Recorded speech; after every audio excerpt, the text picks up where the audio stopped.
Welcome to Recovery, the Whole Enchilada, a podcast dedicated to exploring layers of healing and transformation within the recovery community and among individuals seeking personal growth and fulfillment. I'm Peg McDermott, and I'm here with my beautiful, lovely, wonderful co-host, Heather Hageman. Hello, Heather. Hi. And today we will be talking about working with a recovery guide.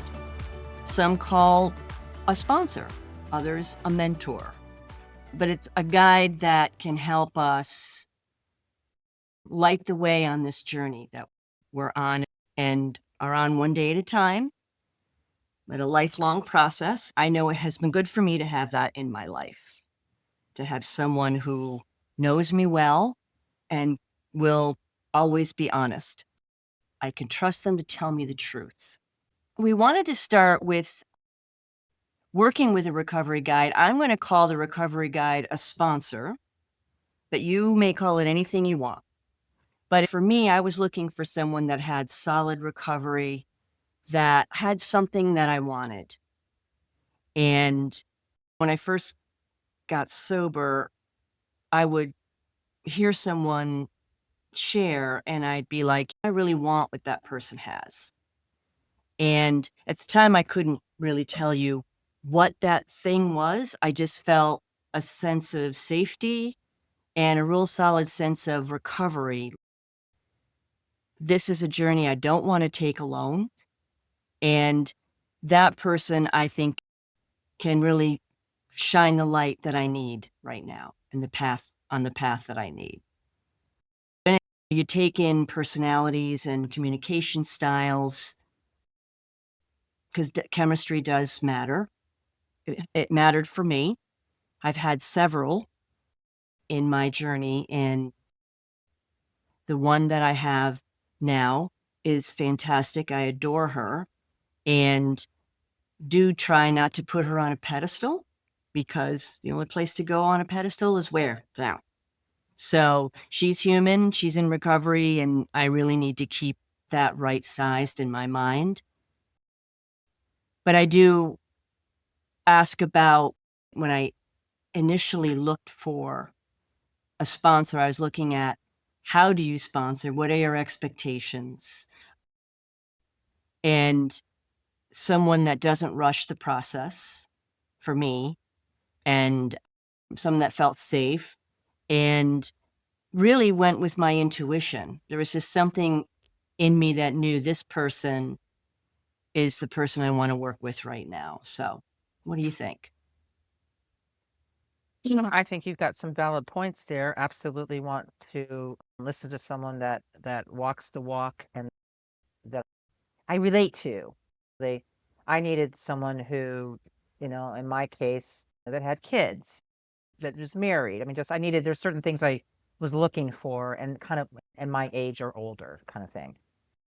But Peg, I have such a different story Of than most that I don't really reveal course you it. do. I don't really reveal it a lot to people. I would not suggest this, and I guess I'll just be honest and talk about this. When I first got into recovery, I was predominantly around men, and then I was suggested that I should go to women's meetings to find a mentor. And so I went to women's meetings, and I just did not, I was probably about 6 weeks into it, not really resonating, not really finding anybody. So I just sort of went back to my old thinking. Well, there's nobody here. Actually, I know what happened is I asked a woman, and she said, "Oh, I can't. I've got too many sponsees right now. You can definitely take my number, but I really encourage you to keep looking." And my poor new me thought, "Oh, great. I'm being rejected the first time I ask anybody." So I didn't want to ask anybody again. Okay. Mm. And so about 6 weeks into sobriety, I went out to a place called Mesquite, Nevada, and it was a gambling town. And I went there with my folks and my kids. We drove from Colorado there, and we met my brother and his family at Mesquite from California. It was sort of the middle point. And now I'm at a casino and I'm surrounded by alcohol. And I was in a relapse prevention group at the time, and I had a therapist, and I kind of considered her my mentor. And that's what happens a lot of times. Okay. So I just want to put that out there. Therapists could be that too. And so the suggestion was I needed to go to a meeting while I was there. And I was like, how am I going to do that? I don't have a car. But I ended up talking my brother into driving me to a meeting, which was on the outskirts of town in a little trailer in 110 degrees with fans in the trailer and sand dunes. And I walk into this trailer not knowing what I'm walking into. And in that trailer are the most desertly looking people that I've ever seen. Deserty, is that a word? And I was sharing how, yeah, my brother just gave me a ride here. And while we were driving here, I told him I was going to an AA meeting. He says, yeah, you should be going to a meeting. You were such a horrible drinker. Do you remember that time you forgot to pick me up? And this was in Hawaii, and I was coming out of a movie theater, and we got jumped by a bunch of Hawaiian guys, me and my buddy, and you had to get me at the police station. And I'm thinking to myself, I hardly remember that. But this is this disease, right?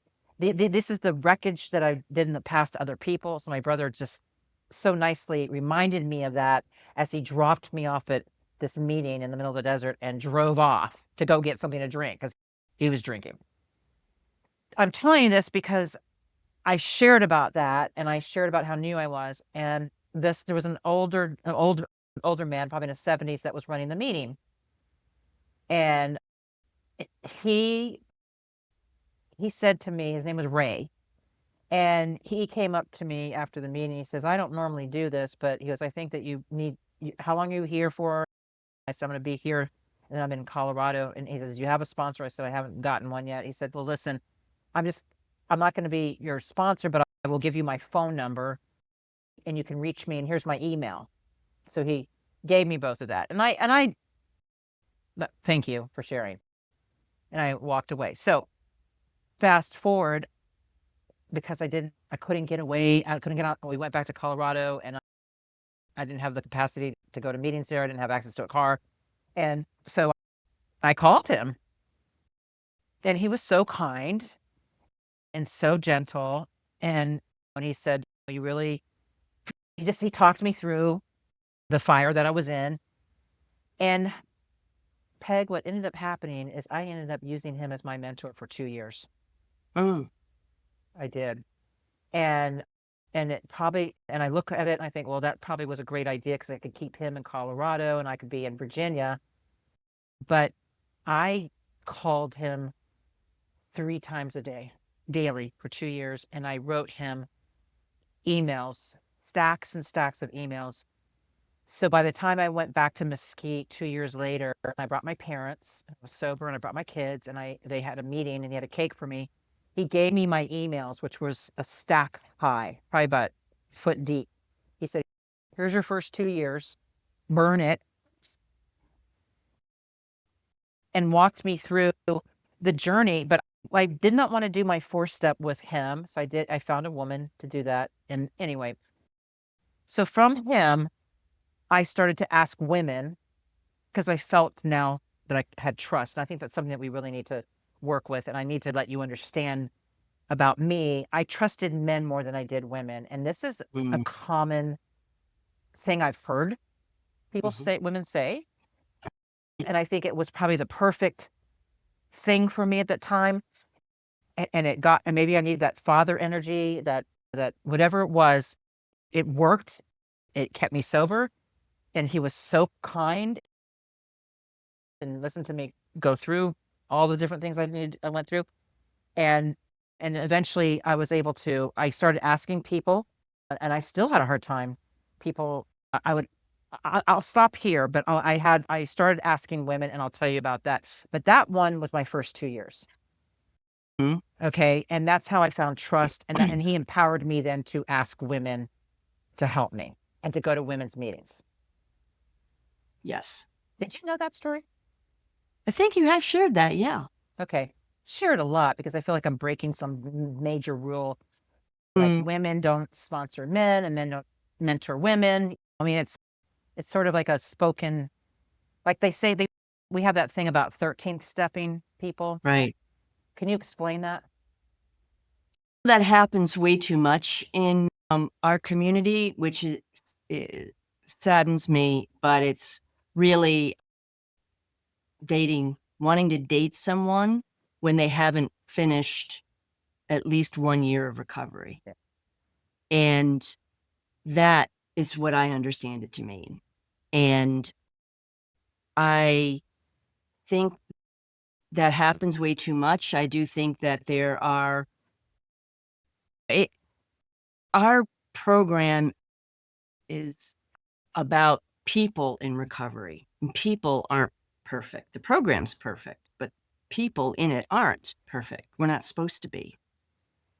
And with that said, there is a lot of merit in a woman going to women's meetings and a man going to men's meetings just because of the nuances with the genders, but also because there are people that have ulterior motives. Yeah. And you know that in the beginning, at any time in recovery, trust and safety is important, but especially when you're first getting sober. And so that trust is imperative. And it was for me because I didn't have a lot of trust toward anybody. And I really learned how to trust people by being honest and committing to my guide, my mentor, my sponsor. And every sponsor I've had has said women's meetings are safe, especially for newcomers. And that's not to say we can't go to mixed meetings when we have gotten a little more time, because we can. I think that men and women have powerful messages and they're different. And I like to hear messages from men as well. So I do like to go to mixed meetings, but I didn't in the beginning. And I don't when I'm not in a good emotional space. I feel if I need to be more emotionally vulnerable, it's easier for me to do that in a women's meeting. Right. But I have heard the same thing you mentioned is there are a lot of women that come into the rooms that don't trust other women. And I think probably with good reason. Something happened. I came in not trusting men. So, I mean, we all have our trust. I had my trust issues, but I didn't have trust issues with women. It was primarily more with men. And it was because of my upbringing. I had a rageful alcoholic father. And that is something that I have worked through because I realize and believe wholeheartedly today that men are fantastic. They really are. And I really love their messages. And there's a time and a place for me to be in a mixed meeting. And there's a time and a place when I can't be in one. And it's usually where my emotional state is. And when we come in, we're vulnerable. You know, we're learning the lay of the land here. And not everyone respects that. The very beginning, for me, it was about going to women's meetings because that's what helped me. And I knew I didn't have a lot of trust. So I had to build it somewhere, and I built it in those meetings and with my sponsors. And the trust had to work both ways in that mentor, mentee, sponsor, sponsee relationship. I had to commit. I had to show up when I said I was going to show up. I had to do the homework that she gave me.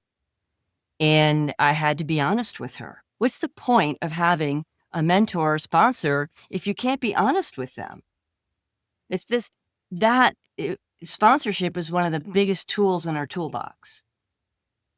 And being able to talk to someone about having a meltdown over something or a breakdown or just a confusing life issue, that guide for me helps give me perspective, a different perspective than my filter. Because my filter is going to be skewed to my beliefs. And I need someone who knows me and that I trust that will tell me the truth, but in a loving and supportive way. And others need a tougher love. So I believe we're guided to the right person when we need that person. And I have been with every sponsor I've had, they have helped me in different ways, and they helped me not to pick up a drink. They shared their experience, their strength, and their hope. So if I come to them with a life pain, they can usually relate to that pain and share what they went through and how they were able to get through it without drinking. That's what I needed to hear. And there are some issues and subjects that we just bring to our sponsors that we don't get into in too much detail in a meeting. That's been my experience. That's something to go to my sponsor and discuss in more depth because she knows me. She's heard my story. She knows my defects. She loves me and I love her. It's such a special and I believe sacred relationship for both the sponsor and the sponsee, for both the mentor and the mentee. Whichever way you're comfortable labeling, I guess, or whatever feels right for you, use that term. And like Heather mentioned, and I agree, therapists can be great guides. Sometimes we'll have 3 or 4 guides in our lives. How wonderful is that?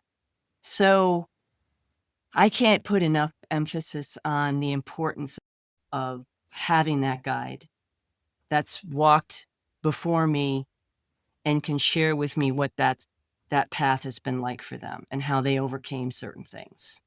I think the other beautiful thing about learning how to have your like really an authentic relationship as an adult, as a sober adult, and really being heard and listened to, but also sharing things that you haven't shared with with anybody. The secrets, we're sick as our secrets. That's one of the sayings. And yet to have the person look at you and go, "Oh, I've done that. I yeah, oh yeah, oh yeah, you want, I'll up you one." Blah blah blah. Like just kind of joking around it because we take ourselves so seriously, and that's something that my first sponsor, Ray, said to me. You have to learn not to take yourself so seriously. I know I've mentioned this before, but being able to have this person who, and see, so I am going to say what I learned from 2 years of a long distance relationship. I don't suggest because you really, it wasn't giving myself the fullness of the experience by having the person in person, like space time. Because what ideally it would be good to be in the same meeting as the person weekly so that you can really see how they share or they how they what they talk about, and you can network with be with friends and all that. But it's good just to get to know the person in that realm and also get to know them one-on-one. That's a really like the ideal way to do it, that I would say. So, but so when I came back and I didn't want to do my inventory of my life, especially a sexual inventory with a man. That's just not appropriate. And so I found a woman and she was so willing to be recipient of that. And so I ended up having her be my mentor for a while. But here's another thing that can happen. You end up, sometimes this can happen. I don't know how to explain it, but sometimes you can be the one that's actually helping them. Like you're the one that's helping the mentor. Like they're coming to you and you're helping them, when it really should be a giving one-way street in the beginning, especially in the early years. You get me on that one? And so what happened to me is because I had so much psychology, I had so much this and that, I would get with a woman and want her to be my mentor, but then she would be calling me to financiers, and I was feeling that wasn't working for me. So I had to go through a couple of those kind of experiences. And then I found a mentor who was thank you very much, PhD clinician, psychotherapist is what I needed. Needed that. So that worked out really well for a while. But guess what? She doesn't live near me. She lives out of state.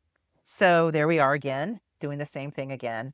And so and this is years and years of trying to find this mentor. And I actually decided that works for me is that I have a mentor friend like a mentor friend in the program. And then I also have a yoga mentor. And I would say that, and now I have learned the skills to be able to go inside and listen to my wise self, but I don't react like I used to. I respond and I run things by people. So I have a group of high vibe wise women that I am accountable to, that I process with, and you're one of them, Peg. And I love that as we grow and mature in this sober journey, that we begin to have like real friendships that are based complete honesty, and that I can call you up. I know I can call you up anytime I need you right now, and you would come. Mhm. But this took years of us getting to know each other, sharing, we being with each other in groups and that kind of thing. I just want to say it doesn't have to look like a certain way. Right. I patched it together and figured it out how to work it. I always had the psychotherapist, I have the person in the recovery rooms, and then I have my yoga person. And so I have a team. I created this team of people. Early on, you need one person to kind of get to know you. If you're spreading, if you have two, I know Yeah. people that go ahead and have two people, two sponsors, and then they're pitting Right. each other. There's games we play with this. There's also games like we're rejected from somebody a sponsor that says, I can't do this anymore because I've got things in my life and I can't do this anymore. And then I go, well, they're rejecting me. I mustn't be worth it. I'm going to go out and drink. Pour me a drink. I've seen people do that. Um, So this relationship is pretty sacred, and it needs to be respected. And also, I just want to bring this up, and you can finish up on this. I also sponsor, right? I was sponsoring a lot of people, but I began to realize that I can't be told what to do, and nor can people be told what to do.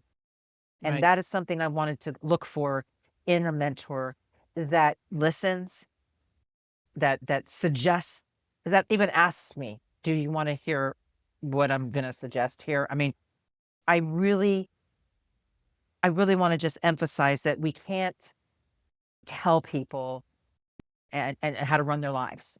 We Mm. can say, listen, I'm going to suggest this to you. You don't have to do it. It's always a choice. I am going to add a little PS. I strongly suggest this. Especially with the young ones that would want to date like in the first month of sobriety. Please Mhm. don't date. But I'm just saying that this is another added piece, establishing the trust, being listened to, but me not having to take care of you, because that's what I would do. I'd always end up taking care of the mentor or the sponsee, and I had to learn to stop doing that. That's my other program. My codependency Uh-huh. program. Uh-huh. But allowing allowing a person just to give to me and and listen to me, it's just been phenomenal. And I've created it on my own now. Mhm. Yeah. So I usually run something by the yoga world and the recovery world. That's how I work now. Yeah. You walk the talk for sure. And you mentioned something about having wise, high vibe women. And I think having that mentor, sponsor as part of that circle is important, perhaps a therapist, definitely friends that have some good, solid recovery under their belt. I will call and reach out to you and others to make sure I'm getting my filter is speaking to me truthfully, because these narratives will start spinning and I need someone to say, okay, what do you think about maybe looking at it this way? And a, it's usually a suggestion. And I was willing to listen to those suggestions. Now, if someone had been very forceful and said, listen, you need to do it X, Y, or Z, I wouldn't have done it. I needed someone that I respected, but was able to frame it in a way that I would be like, yeah, that makes sense to me, because they would share from their experience and why it worked for them. and that's all they could share with me. And when I found that to be the case as a sponsor, but the sponsor, that initial relationship with a mentor sponsor has really it developed for me a very healthy template of how I can interact with others in that in a trustworthy, honest way. And that really helped me to be a sponsor to women in the rooms and share with them my recovery. But my sponsors have shown me and taught me from their example what works and what doesn't. And that really helped me to build a trust that I didn't have. And it started with that relationship. And then it expanded into my recovery friendships now. And I also had a therapist, and I trusted her implicitly. And that also helped build that trust muscle. And then the being willing to stay open and listen to suggestions and not let myself get in the way of them. That doesn't seem right. I'm going to do it my blah, blah, blah, blah. Well, when I've done it that way, it usually doesn't work out. Like I will go back to the sponsor and say, you were right. And it's not about wanting to be right or wrong. It's about wanting to keep us sober one day at a time. And that has been such a gift. And it's a huge tool in our toolbox. And what I have found is those of us that have accumulated a few 24 hours, it's important for us to remember that we need to stay in touch with our sponsors, our mentors. And that can be challenging at times because the phone's always weighed very heavily. It's been a very heavy weight for me to use the phone. But I've learned I will talk and share when I need to if I'm in the weeds. And it's important to have that relationship, that bond with someone that you can go to them with anything and they know everything about you, every single thing they know. I mean, wow. Like, how many of us could say that before we got here? That there's one person that knows everything about us. I would not have allowed that to happen. The armor was too thick for me. So that's such a comfort for me to know that there's someone that does know everything, that there are no secrets. Something that came up while you were speaking, I was thinking how this picking up the phone and how hard it is. And I like to educate people now that we have such a scientific backed knowledge base of trauma and what happens to people, childhood stressors and challenges, kids growing up in dysfunctional families and what happens to us, to our bodies and all that. And one of the things that we know now is that we need social engagement, and we need connection with one another to help our nervous systems to be calmed and soothed. And it's not just in facing you right now and I'm talking to you. It's also hearing a voice on the phone that's soft and loving and kind. And when I'm standing, jokingly, I've never stood outside of a liquor store, but I have been in a bar as a sober person. But I'm calling my sponsor and flipping out, and my sponsor saying, I really need you just to slow down and just be gentle in the way you're talking right now. Okay. Just soften your voice. This is a wonderful thing. And there's this theorist, Dr. Porges, who wrote this book on polyvagal theory. It's a big words in the trauma field, but it's all about this need of having safe social engagement as another way to dial yourself down. So there's like the fight, there's flight, there's freeze, but we also have social engagement as one of our ways of living in the world. And we want to live in social engagement. We want to live in connection. We want to be curious. We want to be open. We want to be willing. And so that is the beauty of the way things are set up with a mentor. Like you're able to, no matter what's going on, and you're being hijacked by some kind of rage, let's say, and if you can pick up the phone rather than pick up a drink to be like the firefighter to put water on what's going on, you can get that nourishment from your mentor who's dialing you down with their voice and bringing you back. And I think that is probably one of the most important things to understand. This is why we cannot do this alone. This is why we need people, at least starting with one person. We need a person that gets us, that sees us, that believes in us, that hears us, that loves us, that shares openly from the heart with no judgment, with complete acceptance. It's almost like a reparenting in a way, right? For a lot of us, a lot of hurt little girls in adult bodies who didn't have the mothers that they should have had. And which is probably explains why they don't want to have a relationship with a woman, because they were so hurt.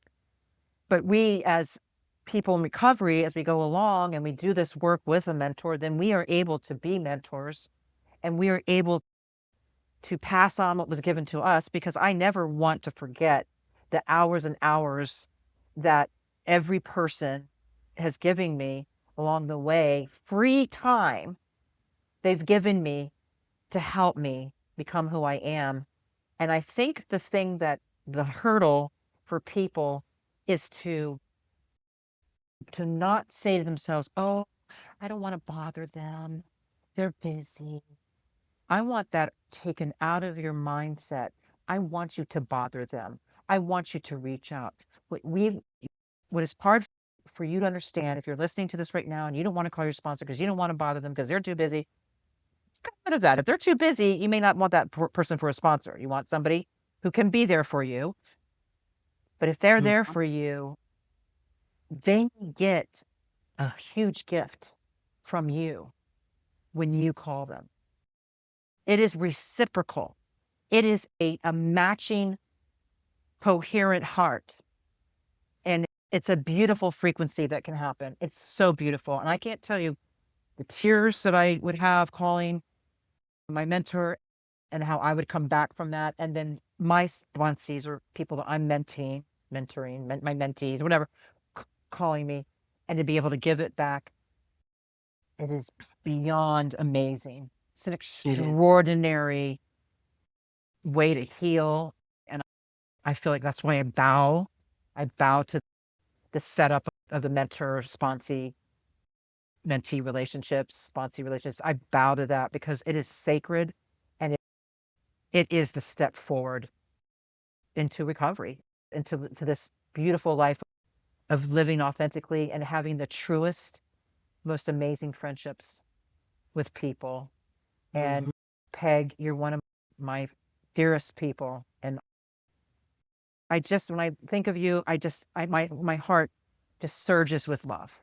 And sometimes my eyes tear up because to be able to love so deeply and not have anybody complain about it or fight you or say you're wrong. I mean, but to have that person allow you to love them so deeply, and they love you. I mean, it's just so beautiful. You can see that this really touches me, because this is probably one of the most important things that we need to do, whether it is in rooms, but I really highly encourage that, finding that wisdom person, that match.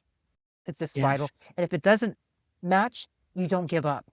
Never give up. No, because they're out there. They're out there. And you know what? They need you as much as you need them. Yeah. It works.